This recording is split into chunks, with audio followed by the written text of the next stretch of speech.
ሩታ ሆስፒታል ገባች። እንዴት ገባች የሚለውን አሁን በዚህ ቪዲዮ ላይ መነግራችሁናል። ቪዲዮን እስከ መጨረሻው ማየታችሁን እንዳትረሱ።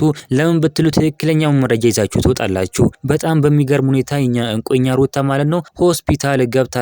ታማ ነው ሆስፒታል የገባችው። በጣም ነው የሚያሳዝነው። እውነት ለመናገር ከሆነ ይሄንን ሁሉ የሚያደርገው አብርሃም ነው። ይሄንን ሁሉ ነገር የምታደርገው ሄርሜላ ናት። ይሄንን ሁሉ ነገር እያደረጉ ያሉት ሄርሜላ፣ ዴቭ፣ ዳኒ፣ ቡዜ ናቸው ማለት ነው። አብሮሽም አለበት። እነሱ ናቸው እንደዚህ የሚያደርጉት ልጅቷን የሚያቃውሱት ማለት ነው። ልጅቷ በሰላም እንዳትኖር ልጅቷን ራሷን አዳምጣ በራሷ መንገድ እንዳትራመድ ራሷን እንዳታዳምጥ ማለት ነው እያደረጓት የሚገኙት እነሱ ናቸው። ለዚህም ደግሞ ያደረሷት እነሱ ናቸው። ለምንድን ነው ልጅቷን እንደዚህ የሚያደርጉ? ለምንድን ነው ልጅቷን እንደዚህ የሚያንጨናንቁት? ለምንድን ነው ልጅቷን እንደዚህ አይነት ነገር ውስጥ የሚያስገቧት ማለት እንፈልጋለን ማለት ነው። እንግዲህ እንደሚታወቀው ልጇ እንደጠፋ ሁላችንም እናውቃለን። በዚህም እንግዲህ በጣም ተደናቅጣ ነው ያለችው። እውነት ለመናገር ከሆነ በጣም የሚያስደነግጥ ነገር ነው። እናንተ በሷ ቦታ ሆናችሁ ራሳችሁን ብታዩ እውነት በቃ የእናትነት ልብ ማለት በጣም ከባድ ነው። እሷም ስለዚህ በንዴት ነው ይሄንን ሁሉ ነገር ያደረገችው። ራሷን ስታ ነው እንግዲህ ሆስፒታል የገባችው ማለት ነው። ዶክተሮቹ ምን እንዳሉ አሁን የምነግራችሁ ይሆናል። እውነት ለመናገር ከሆነ አብርሃም እንደዚህ ማድረግ የለበትም። አብርሃም ለምንድነው ሩታን እንደዚህ አይነት ነገር የሚያደርገው? ለምንድነው ሩታን የሚያሰቃየው ማለት እንፈልጋለን። ዶክተሮቹም እንግዲህ እንዳሉት